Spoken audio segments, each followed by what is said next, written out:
Brisbane test draw হওয়ায় আরও চাপ বেড়েছে ভারতীয় টিমের উপর। টানা 3বার বিশ্ব টেস্ট চ্যাম্পিয়নশিপের ফাইনাল খেলার সুযোগ নাও পেতে পারেন রোহিত শর্মারা। বাকি দুটি টেস্টেই অস্ট্রেলিয়ার মাটিতে খেলতে হবে ভারতকে। সব মিলিয়ে পরিস্থিতি বেশ কঠিন।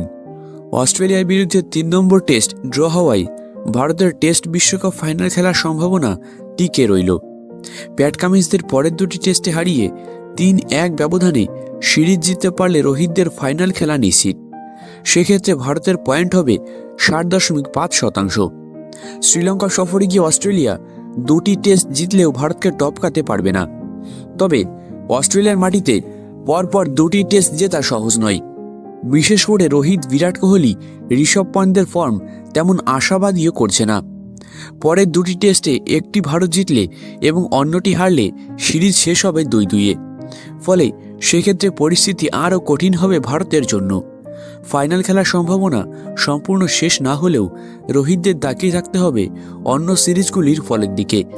ভারত অস্ট্রেলিয়া সিরিজ 2-2 ফলে শেষ হলে শ্রীলঙ্কা সফরে গিয়ে কোনো ম্যাচ জেতা চলবে না কামিন্সদের। তাহলেই আশা শেষ হয়ে যাবে ভারতের।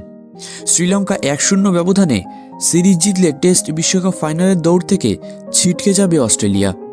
ফাইনাল খেলবে ভারত, কারণ সেক্ষেত্রে ভারতের পয়েন্ট শতাংশ হবে 55.26।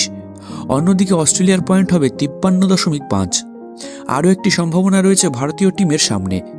বর্ডার গাভাস্কার ট্রফি 2-2 ফলে শেষ হওয়ার পর দক্ষিণ আফ্রিকা ঘরের মাটিতে পাকিস্তানের বিরুদ্ধে 0-2 ব্যবধানের টেস্ট সিরিজ হারলেও ফাইনালে ভারতের জায়গা নিশ্চিত হয়ে যাবে।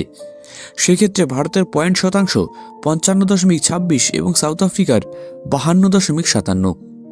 আবার শ্রীলঙ্কায় একটি টেস্ট অস্ট্রেলিয়া ড্র রাখলেই দৌড় থেকে ছিটকে যাবে দক্ষিণ আফ্রিকা। সব মিলিয়ে পরিস্থিতি বেশ কঠিন রোহিতদের জন্য। ফাইনাল খেলার সবচেয়ে সহজ পথ অস্ট্রেলিয়ার মাটিতে বাকি দুটি টেস্টে জেতা। সিরিজের ফল 2-2 হলে তাকিয়ে থাকতে হবে শ্রীলঙ্কা, অস্ট্রেলিয়া এবং দক্ষিণ আফ্রিকা পাকিস্তান সিরিজের ফলের দিকে। বর্ডার গাভাস্কার ট্রফি হারলে আর কোনো সুযোগ থাকবে না রোহিতদের সামনে।